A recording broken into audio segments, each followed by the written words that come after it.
ವೀಕ್ಷಕರೇ, ಎಲ್ಲರಿಗೂ ಕೂಡ ನಮಸ್ಕಾರ. ರಾಜಕೀಯ ಅಂದರೆ ಕೇವಲ ವಯಸ್ಸಾದವರ ಆಟ ಎಂದು ನಂಬಿದ್ದ ಕಾಲ ಇತ್ತು. ಆದರೆ ಇಂದು ಆ ನಂಬಿಕೆಯನ್ನು ಸುಳ್ಳು ಮಾಡಿ ಅತ್ಯಂತ ಚಿಕ್ಕ ವಯಸ್ಸಿನಲ್ಲಿಯೇ ದೇಶದ ಗಮನ ಸೆಳೆದ ಒಬ್ಬ ಯುವ ನಾಯಕನಿದ್ದಾನೆ. ಅವರು ಯಾರಪ್ಪ ಅಂದರೆ ರಾಘವ್ ಛಡ್ಡಾ. ಚಾರ್ಟರ್ಡ್ ಅಕೌಂಟೆಂಟ್ ಆಗಬೇಕಿದ್ದ ಒಬ್ಬ ಯುವಕ ದೇಶದ ಸಂಸತ್ತಿನವರೆಗೂ ಬೆಳೆದು ಬಂದಿದ್ದು ಹೇಗೆ ಎನ್ನುವುದರ ಸಂಪೂರ್ಣ ಮಾಹಿತಿಯನ್ನು ಈ ವಿಡಿಯೋದಲ್ಲಿ ನೋಡೋಣ. ಈ ವಿಡಿಯೋದಲ್ಲಿ ಅವರ ಸ್ಫೂರ್ತಿದಾಯಕ ಕತೆ ತುಂಬ ಇಂಟ್ರೆಸ್ಟಿಂಗ್ ಆಗಿದೆ. ಅದಕ್ಕಾಗಿ ಈ ವಿಡಿಯೋನ ಅವರಿಗಾಗಿ ಮಾಡಿದ್ದೇನೆ. ವಿಡಿಯೋನ ಶುರು ಮಾಡೋದಕ್ಕಿಂತ ಮುಂಚೆ ನೀವೇನಾದರೂ ಫಸ್ಟ್ ಟೈಮ್ ನಮ್ಮ ಚಾನಲ್ನ ನೋಡ್ತಾ ಇದ್ದರೆ ಎಲ್ಲರೂ ಕೂಡ ಸಬ್ಸ್ಕ್ರೈಬ್ ಮಾಡ್ಕೊಳ್ಳಿ. ನಿಮಗೆ ಮುಂದೆಯೂ ಕೂಡ ಇದೇ ರೀತಿಯಲ್ಲಿ ಫ್ಯಾಕ್ಟ್ಸ್ ರಿಲೇಟೆಡ್ ಮತ್ತು ಇಲ್ಲಿ ಡಾಕ್ಯುಮೆಂಟರಿ ರಿಲೇಟೆಡ್ ವಿಡಿಯೋಸ್ಗಳು ನಮ್ಮ ಚಾನಲ್ನಲ್ಲಿ ಸಿಗ್ತಾ ಹೋಗ್ತವೆ. ಹಾಗಾದರೆ ಬನ್ನಿ, ಈಗ ಮೊದಲನೇದಾಗಿ ರಾಘವ್ ಛಡ್ಡಾ ಅವರ ಆರಂಭಿಕ ಜೀವನ ಮತ್ತು ಶಿಕ್ಷಣದ ಬಗ್ಗೆ ನಾವು ಈಗ ನೋಡ್ಕೊಳ್ಳೋಣ. ವೀಕ್ಷಕರೇ, ರಾಘವ್ ಛಡ್ಡಾ ಅವರು ನವೆಂಬರ್ 11, 1988ರಂದು ದೆಹಲಿಯಲ್ಲಿ ಜನಿಸ್ತಾರೆ. ದೆಹಲಿಯ ಮಾಡರ್ನ್ ಸ್ಕೂಲ್ನಲ್ಲಿ ಪ್ರಾಥಮಿಕ ಶಿಕ್ಷಣ ಮುಗಿಸಿದ ಇವರು ಮುಂದೆ ದೆಹಲಿ ವಿಶ್ವವಿದ್ಯಾಲಯದಲ್ಲಿ ಪದವಿಯನ್ನು ಪಡೆಯುತ್ತಾರೆ. ಇಷ್ಟೇ ಅಲ್ಲದೆ ಇವರು ಒಬ್ಬ ಪ್ರತಿಭಾವಂತ ಚಾರ್ಟರ್ಡ್ ಅಕೌಂಟೆಂಟ್ ಕೂಡ ಹೌದು. ಲಂಡನ್ ಸ್ಕೂಲ್ ಆಫ್ ಎಕನಾಮಿಕ್ಸ್ನಲ್ಲಿ ಉನ್ನತ ವ್ಯಾಸಂಗ ಮಾಡಿದ ಇವರಿಗೆ ವಿದೇಶದಲ್ಲಿ ದೊಡ್ಡ ಕೆಲಸ ಸಿಗುವ ಅವಕಾಶವಿತ್ತು.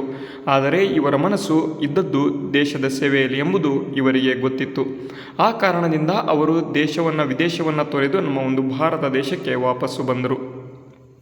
ನೆಕ್ಸ್ಟು ಈ ರಾಘವ್ ಛಡ್ಡಾ ಅವರ ರಾಜಕೀಯ ಪ್ರವೇಶವನ್ನು ನಾವು ನೋಡಬಹುದು. ವೀಕ್ಷಕರೇ, ನೀವು ನೋಡಬಹುದು 2011ರಲ್ಲಿ ಅಣ್ಣಾ ಹಜಾರೆ ಮತ್ತು ಅರವಿಂದ್ ಕೇಜ್ರಿವಾಲ್ ನೇತೃತ್ವದಲ್ಲಿ ನಡೆದ ಭ್ರಷ್ಟಾಚಾರ ವಿರೋಧಿ ಚಳುವಳಿಯನ್ನು ರಾಘವ್ ಅವರ ಜೀವನವನ್ನೇ ಬದಲಿಸಿತು. ಕೇವಲ 24ನೇ ವಯಸ್ಸಿನಲ್ಲಿ ಅವರು ಆಮ್ ಆದ್ಮಿ ಪಕ್ಷದ ಆರಂಭಿಕ ಜೀವನಗಳಲ್ಲಿ ಸಕ್ರಿಯರಾದರು.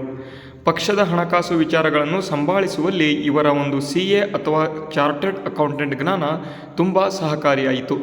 ಇವರು ಪಕ್ಷದ ಅತ್ಯಂತ ಕಿರಿಯ ರಾಷ್ಟ್ರೀಯ ವಕ್ತಾರರಾಗಿ ಗುರುತಿಸಿಕೊಂಡರು.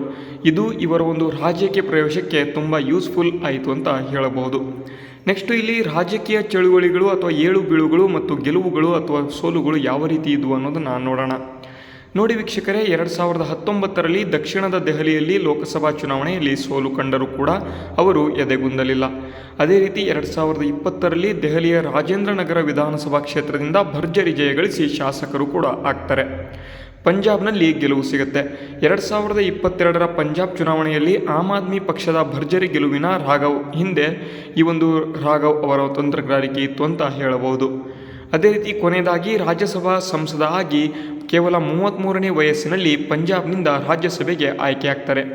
ಆಯ್ಕೆಯಾಗುವ ಮೂಲಕ ಭಾರತದ ಅತ್ಯಂತ ಕಿರಿಯ ಸಂಸದರಲ್ಲಿ ಒಬ್ಬರು ಕೂಡ ಆಗ್ತಾರೆ.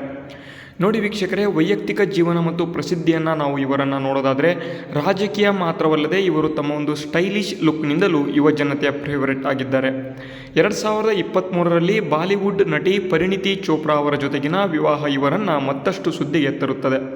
ಇದು ರಾಜಕೀಯ ಮತ್ತು ಚಿತ್ರರಂಗದ ಅತ್ಯದ್ಭುತ ಮಿಲನ ಆಗಿತ್ತು ಅಂತ ಇಲ್ಲಿ ಹೇಳಲಾಗ್ತದೆ.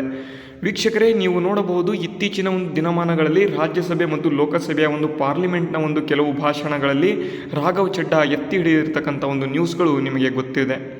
ನಿಮ್ಮ ಯೂಟ್ಯೂಬ್, ಸಾಮಾಜಿಕ ಜಾಲತಾಣ, ಇನ್ಸ್ಟಾಗ್ರಾಮ್, ಫೇಸ್ಬುಕ್ ಎಲ್ಲ ಕಡೆ ರಾಘವ್ ಛಡ್ಡಾ ಅವರ ಹೆಸರು ತುಂಬ ಪ್ರಚಲಿತದಲ್ಲಿದೆ.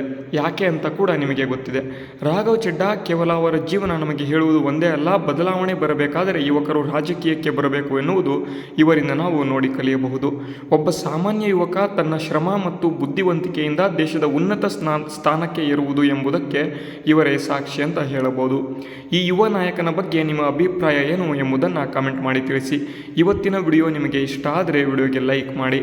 ಅದೇ ರೀತಿ ಸಬ್ಸ್ಕ್ರೈಬ್ ಮಾಡಿಲ್ಲ ಅಂದರೆ ಸಬ್ಸ್ಕ್ರೈಬ್ ಮಾಡಿ. ನಮಸ್ಕಾರ.